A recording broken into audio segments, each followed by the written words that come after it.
direct message the other day from someone who said they tried to live a year in my life. And what I mean by that is they started their own business as a social media creator and consultant.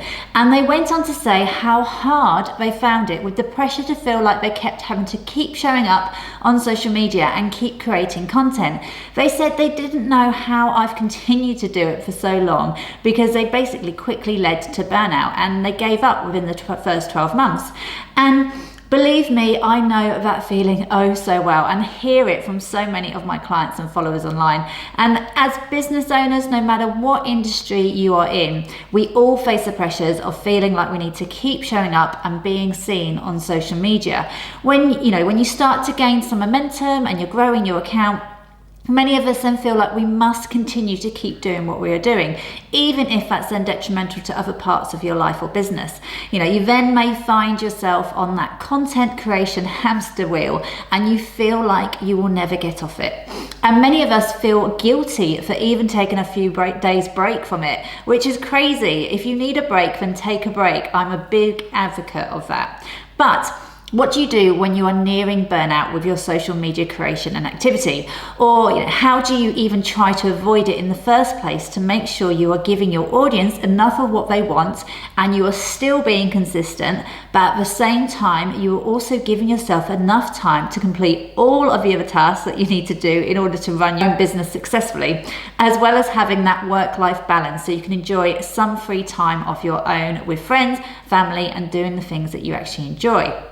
So if you're nearing burnout on social media or want to know how you can try to avoid it in the first place, then this video is for you because I'm going to be sharing my top tips on how you can do just that. These are the things that I follow and hopefully they will help you out too, because believe me, social media burnout is very real and it happens to us all. For those of you who are new to my channel, my name is Leah Buckingham and I'm a multi-award winning social media and business performance coach, and I help ambitious business owners and entrepreneurs just like yourself to position themselves online as the go-to authority in their own industry so that they have more impact, income and freedom in their lives. If you'd like to see my weekly regular trainings, don't forget to hit the subscribe button right now. Okay, so my first tip when trying to avoid burnout on social media is to allow yourself a break regularly. So where you switch off completely from social media. This may be a full day every week, or even a few days, or even a week off. When I'm taking a break, sometimes I will purposely leave my phone in another room, or even I'll go out the house and just not take it with me. So it basically stops the urge or temptation to check it, especially when the notifications are constantly coming through. Or if you're nervous of leaving the house without your phone, take it with you but turn it off. So you have it if you need it for any other reason, but it won't tempt you to start scrolling and checking those messages. But most importantly, when you are taking a break, make sure you give yourself some time doing the things you enjoy so you can really feel the benefit. If you feel pressured to still show up on days you take time away from social media, then you can always plan ahead and schedule content to publish on those days. Any comments, etc. that you have on that content will still be there when you get back to it the following day or whenever you do. So don't feel pressured to have to jump on every single comment as soon as it appears. Taking a break is all about yourself and your own self-care, and you should be very mindful of this. If you don't, it's one of the very quick ways you'll end up burnt out. My next tip on avoiding burnout is all about your posting schedule. So many people ask me whether they need to be posting every day and what being consistent actually means. And being consistent is all about what you as an individual can realistically achieve. If you start posting multiple times a day and you consistently do this for a few weeks and then hit a content creation brick wall and then post nothing for the next couple of weeks, you are not being consistent and it will have a negative impact on your account as a whole and even with your followers. But if you were like, look, okay, I think I could realistically stick to posting 3 pieces of content every week on my feed and some story posts throughout, about your day and everything else. And if you did this consistently, over time, you will get much better results and your followers will know what to expect from you too. Plus, you will feel an awful lot better in your own mindset and ability to keep showing up on social media in this way.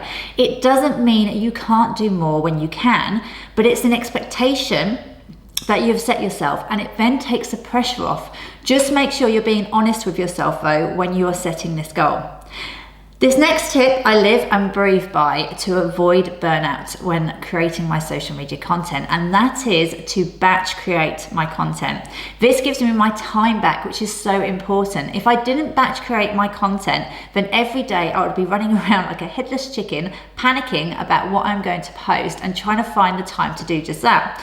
And doing it this way will often lead me to just throwing any types of posts out there without any real strategy. So not only will I be just marketing at random, I will also be feeling anxious and pressured to getting it done and out there.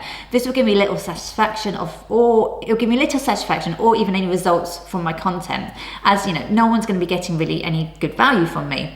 So to avoid this scenario where I'm just throwing spaghetti at the wall with my content, feeling pressured to keep showing up and marketing at random with no real strategy, I will batch create my content. This may be over a couple of days. So the first day I may research and put down my ideas of what I'm going to create in my content calendar. So this will include the types of content, the topic, and what it will involve, such, even a script maybe. The next day I may then decide to create the content. So that would be designing the visuals in Canva, for example, recording the video content, etc. Then the next day we'll be scheduling the content to be published and adding the captions and any hashtags and doing some hashtag research. Depending on how far I am scheduling my content ahead, I may well have done all this in one day, but I spread it out to avoid feeling too pressured with my creativity and burnout. Plus, doing it this way, by breaking it up into small bite-sized chunks, it leaves me time for the rest of those days to do other tasks that I need to do in my business, such as my coaching calls, prepping for clients, developing my own skill set, as well as taking time out to walk the dogs, do some errands around the house, meet friends for coffee, or even a glass of Prosecco, or and so forth. Now, if you would like to find out exactly how I batch create my Instagram Reels content, for example, and how I generate ideas there, watch my previous video all about that by clicking the link that's just appeared, or I'll also add that link in the description below so you can check it out after you've finished watching this video.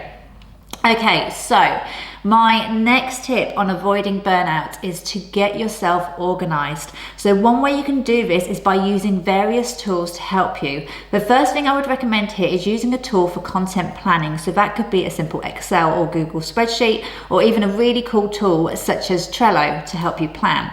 So using these tools, you can plan ahead your content and be strategic on what you are posting. So just like batch creating your content and being realistic with consistency and frequency, you can work out exactly what you are going to post and when you are going to post them before you even start creating the content and coming up with the captions, hashtags, etc.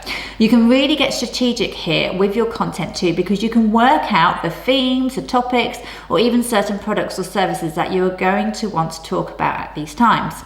Now, another tool to help you get organized is to find a scheduling platform to use. So any content you have batch created, you can schedule ahead of time to be published. Doing this is a great thing for your overall mental health and mindset, because once you have scheduled a chunk of content to go out, the relief you will feel and the inner calmness and quite frankly overall proudness you feel is absolutely amazing. The pressure now has been lifted, and that's a great place to be in. Some great scheduling tools you may want to look at if you haven't already is the Creator Studio, Later, Plannerly, even Canva now has a content calendar to schedule option. Okay, this next one may seem a little off, but it's so important for our own self-preservation when being on social media and avoiding unnecessary stress and potential burnout. How many of you, when you first signed up to Facebook, for example, how many of you went through and friend requested all your old high school friends, college friends, people you met on holidays, people when you went traveling, even people you met down the pub on the weekend? I think we all did. And you were then left with a Facebook feed of some people you may not have seen for 10 years or more, and quite frankly, you hardly even know them. Now, whether they are people you know really well or not, we all have different opinions, and I bet there are a few of them that you don't agree with their posts, or every time you read what they have written, it niggles you, it rises your blood pressure a little bit, or it just stresses you out. This can be the same for accounts that you may follow on other social media platforms as well, so it doesn't have to be friends as such. If you do have people or accounts that has a negative effect on yourself, simply unfollow them. Why have that negativity affecting your everyday life every time you go onto social media?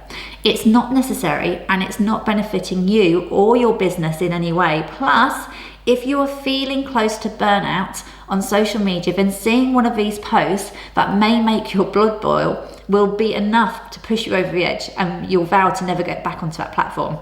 Practice some self-care and preservation and remove those accounts and people before it's too late.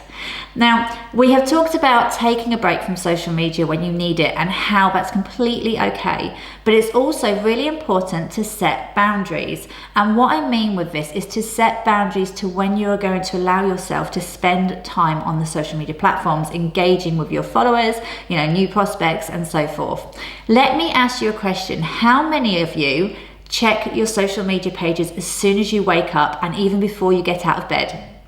I have to admit, I'm guilty of this, and it's so easy to fall into a cycle. Most of us set our alarms on our phones, so we have our phone in our hands as soon as we wake up. And hey, if you are happy to do this and check your social media pages as soon as you wake up, then that's absolutely fine. But if it's not, set yourself a boundary to say you will go about your morning routine first, and then you will open up your social media at say 9 o'clock. You could also set a boundary that after 7 p.m. you'll no longer check your social media pages. You decide what those boundaries are, but set them and promise yourself you will stick to it. You'll be amazed how less pressured you feel when you do this and allow yourself to set your own boundaries on your own terms. Okay, so there's some of my top tips to help you avoid social media burnout that I follow, because like I said earlier, social media burnout is very real and it can happen to us all. I would love to hear what else you guys do to help you when you are feeling the pressure to keep showing up on social media. So please let me know in the comments below. And as always, I love hearing feedback from you guys, so also let me know in the comments if you found this video useful and also what else you need help with when it comes to your social media marketing.